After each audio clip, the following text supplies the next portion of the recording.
Metaphor ReFantazio is the real deal, and I was so lucky to have been able to play almost 3 hours of it. Now you might say 3 hours is a lot of time to preview a game, and I would agree with you, but considering this game is slated to be an 80+ hour title, a game no less coming from the masterful developers of the popular Persona series, mind you, a meager 3 hours isn't all that much. It is, however, going to give me an idea of how epic this game is going to be when it launches in just under a month and a half on October 11th for the PS4, PS5, Xbox One, Xbox Series X and S, and PC. There is a ton of information about this game that has been published by the numerous trailers that Atlus has put out on their upcoming JRPG, but this video dives deeper into some of your burning questions that you may have about the title. How does the combat feel? Just how open-ended is the game? What are the social systems like? And what are the ways it is both similar to and different from the Persona series? We've got it all answered here in this epic video, so drop me a fat like on this video as it took a while to produce. And to add the cherry on top, go ahead and participate in my ongoing giveaway of the Metaphor ReFantazio Digital Anniversary Edition for the most complete edition of the game for the platform of your choice. All details are linked in the description.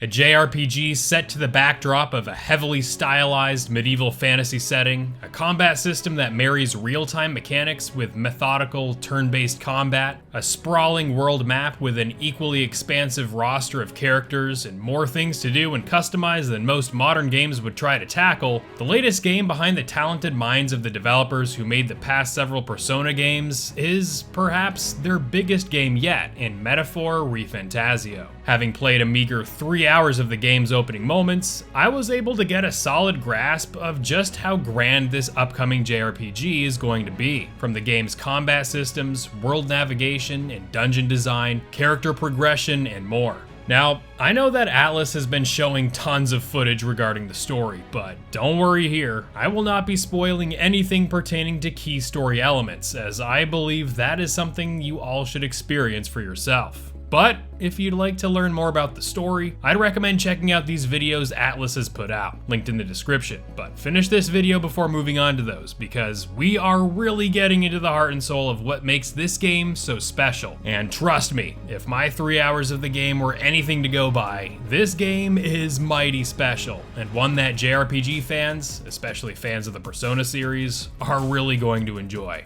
Let's first get into a very basic premise of what the opening of the game is in terms of story and the protagonist's motivations. Our protagonist, of whom we can name, just like other Atlus JRPGs, is this blue-haired fellow with heterochromatic eyes, and he's off to visit the royal capital of Uchronia to gather allies. Now, why does he need allies, you ask? Well, the king of the lands was recently assassinated, unleashing chaos and unrest throughout the kingdom, as a populace in fear of the uncertainty that lies before them in these unprecedented times gives precedence to an upcoming election that would decide the king's successor. It is our job as the protagonist, along with the immensely knowledgeable fairy Gallica, to ensure the ultimate prevalence of peace and order to gather support across the royal capital and beyond, to usher in a leader dedicated to the upholding of peace. However, there are political leaders in this world that are definitely against that, who choose to promote fear and hatred, and it is our duty, as this blue-haired fellow, to recruit allies to make sure that the ultimate power of control of the lands doesn't fall into the wrong hands. This upcoming election is the game's ultimate deadline, in which all events that take place in the game, whether mandatory or player-driven, all contribute toward. Throughout the next 3 hours, we run into a few key people, one of which goes by the name Stroll, a nobleman with a strong sense of justice, treating everyone equally regardless of class or tribe. The world of Uchronia is as expansive in lands and regions as it is with different people and tribes, as this kingdom was once 3 separate nations, now annexed into one nation, comprising of different people, cultures, and beliefs. There's sure to be conflicts and differences within, but our protagonist, along with Gallica and Stroll, are hell-bent on coalescing support throughout the vast country to usher in a leader to promote peace and prosperity. That is as much as I'm going to say about the narrative here, as a game with a story as grand as this one demands you all to experience it for yourself. From the 3 hours I had with the title, I can say that this title gripped me just as much as the Persona stories have, which is an incredible accomplishment in itself. The characters are wonderfully written and appropriately voiced, featuring an all-star cast of English voice actors who have appeared in a number of big games over the years, and with the protagonist being fully voiced here, it adds a layer of intimacy to the game's protagonist that is refreshing to see coming out of an Atlus RPG. I'm stronger than I look. The presentation of the game's story will be immediately familiar to those who played Persona over the years, as a mixture of high-fidelity anime cutscenes and in-game text box dominant scenes are the main methods of presenting the narrative here. Although I will admit that within the first 3 hours, there are a considerable amount more anime cutscenes than there were in the recent Persona releases. The art style is gorgeous and is quite similar to the Persona releases as well, but it differs a bit in that the medieval and fantastical setting of the game promotes a sharper, more grainy and realistic art style rather than the smooth, almost comic book-like art style of the recent Persona titles. This more granular and jagged look to the game interestingly ties into the story of the title, as some of the granular shimmers and particles that you see throughout the game actually correlate to a certain element in the kingdom of Uchronia, known as royal magic. This royal magic, the drifting granular particles that shimmer throughout the environments, not only looks wholly unique and complements the game's art style like a camera filter, but this royal magic serves as the citizens of Uchronia's thoughts, fears, and desires. It is this magic, a magic of the people, that serves double duty as a defining feature of the game's art style and also a story device, as this moon-like body in the sky that we've seen from the game's promotional material represents this magic in physical form by manifesting faces on the surface of the celestial body that represents the popularity of key leaders participating in the ongoing election for the next king. Fascinating stuff here, and I like that this artistic touch has a connection to the game's story, but that's not where the scope of this royal magic ends, however. Metaphor ReFantazio's royal magic extends to the game's enemies and monsters, as enough concentration of these magical particles bring forth these incredible abominations known in the game as humans. It is our job as the protagonist and his crew to slay these creatures, or humans, that serve as roadblocks on our journey, and it is here in the game's first dungeon, the Northern Border Fort, where we get our first taste of combat. For those familiar with Persona, you'll be right at home here, as this turn-based battle system allows you to issue commands like attacks, guards, and magic spells from a simple yet stylish user interface. What separates Metaphor from the Persona series is the battle order system, where this title shares qualities more closely to the Shin Megami Tensei games. See this gauge at the top of your screen? These figures here represent the number of actions you can perform during your turn before it's the enemy's chance to strike at you, with each character in your party being able to perform one action each. However, just like Persona and SMT games before it, upon successfully attacking an enemy's weak point, will you be granted an extra action. So getting into the rhythm of deploying these skills to target your enemy's weaknesses will give you the leg up. Battle formation also serves a role here, as, unique to Metaphor, you are able to align your party members in either the front or the rear, with those placed in the front being able to dish out slightly more damage at the expense of receiving more damage in the process, while those in the back will receive less damage while also being able to dish out less in return. Having magic wielders in the back with tankier members in the front is a viable strategy in Metaphor, and this all expands greatly with the archetype system, of which I was barely able to access in my near 3-hour playthrough. While I won't go into specifics here with the archetypes, they basically serve as a class system, where throughout the game, as you befriend more allies and level up your party members, more classes, or archetypes, will become available, granting you entirely new skills to operate, weapons to yield, and devastating magic to cast. With Atlus confirming earlier this summer that there are over 40 archetypes in the game, there will no doubt be incredible permutations that you can utilize to level the opposition. Now, I played on normal difficulty during my time with the game, and like Persona, this game comes with 5 difficulty settings, ranging from very easy, normal, hard, and then to very hard. And while director Katsura Ashino explains that Metaphor's normal difficulty should provide a slightly greater challenge over the normal modes of recent Persona titles due to Metaphor's incredible depth in its archetype system, I found that the first dungeon and boss fights I encountered in the demo were very manageable and reflected a difficulty on par with the recent Persona titles. That said, as the game opens up and expands with more systems and archetypes, I'm sure the difficulty will become more challenging as a result. In addition to the familiar turn-based combat system to the Persona series implemented in Metaphor, we have another form of combat here in the form of real-time battles that happen organically on the field, and this is really a defining feature that separates it from most JRPGs out there.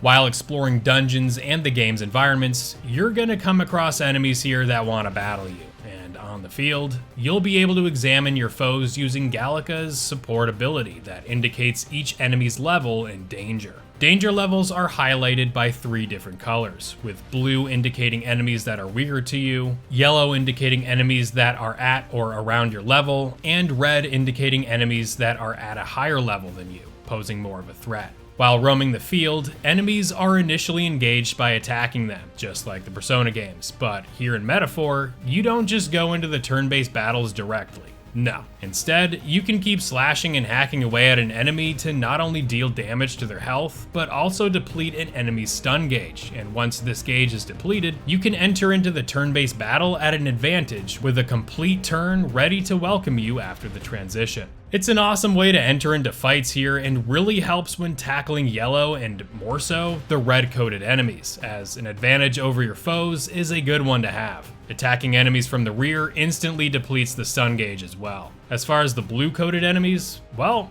they are pretty much cannon fodder, and can be taken down with a few attacks on the field without ever needing to transition into the turn-based combat. Which is super nice, since the game won't waste your time by having you manually input commands to take out weaker enemies. The game's real-time combat plays great as well, as I was able to lock onto enemies and dodge roll out of attacks intuitively, and provides an additional layer to an already beefy combat system. What I like most about the real-time system is that each enemy behaves very differently on the field, and if you are to try to chip away at a target's health before entering into the turn-based system, careful study of each enemy's attack behaviors and patterns is the key here, as one big hit from your opposition will see you and your party enter the turn-based combat at a disadvantage. It is because of this system that the real-time system is a risk-reward of sorts, as entering a battle at an advantage gives you a big leg up, but in return, demands that you understand your enemy's attack patterns on the field, along with tasking you to manage your spatial awareness. Rolling into a wall or getting caught up on a door is something that can very well happen here, so knowing your surroundings and your enemy will get you far here in the game's combat.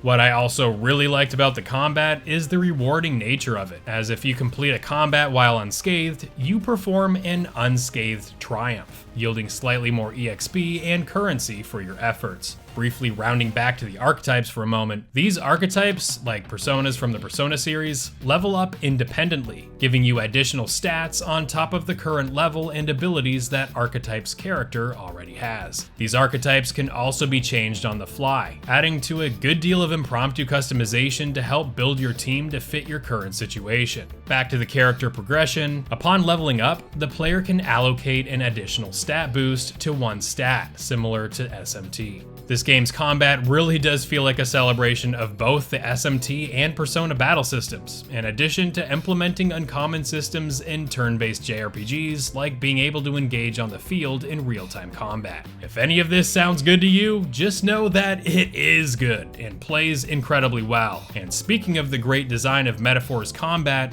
we have to talk about the exceptional dungeon and field design here. The Northern Border Fort, the title's first dungeon, is a well-designed and simple dungeon that eases you into what's to come. Here is the dungeon's entrance. Look familiar?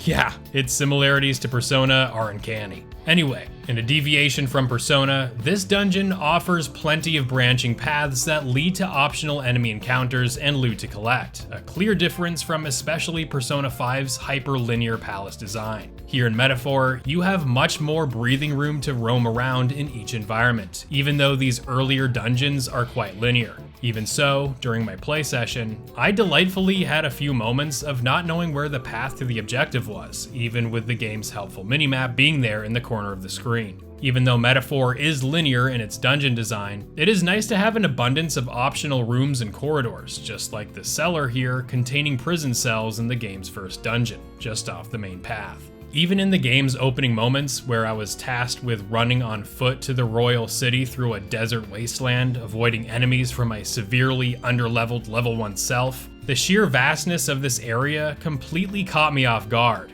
Even though I wasn't able to appropriately explore it due to the circumstances of the story, the epic sprawl of this area reminded me of the great expanses of land that I encountered through my playthrough of the large but contained open sections of Final Fantasy XVI. And I know, with the appropriate level later in the game, I will return here to unearth absolutely everything there is to collect. With the game's world map as large as it is here in Metaphor, these two areas I managed to play through in the title's earliest moments represent the grandeur and majestic qualities that are sure to permeate throughout this 80+ hour epic, and I cannot freaking wait to experience the totality of this game firsthand in a few weeks. Now, navigating through the vast map of Metaphor ReFantazio is a big task, and one that carries great importance, as players are tasked to plan out each and every expedition before each mandatory story beat ensues. With tons of dungeons, cities and settlements, and other areas to explore and spend time in Uchronia, the scope of this game really begins to become apparent. This is further reinforced when Hashino reported that one cannot see all dungeons in one playthrough due to the amount of them. Not only does this promote more replayability, but further drives forward the importance of time management in Metaphor. Like Persona, we only have a certain amount of time to carry out certain tasks, and it is up to us as to how we utilize that time. Do we spend that time to bond further with our party members, to strengthen our archetypes and battle stats, or forge bonds with the game's extended sidecast? Do we hit up some dungeons to level up and scavenge loot to prepare us for the next big mandatory fight? Or do we explore a city and tackle its side quests for its rewards? That is entirely up to you, and while I was unable to reach this part of the game where it really opens up, the passage of time was greatly alluded to when playing through these opening hours, as completing dungeons, traveling to and from locations, and bonding with allies to enhance social stats at a campfire all contributed to the passing of time. While the training wheels felt very much in place here during the first 3 hours, there's no telling just how expansive it all will inevitably get after the game's opening moments.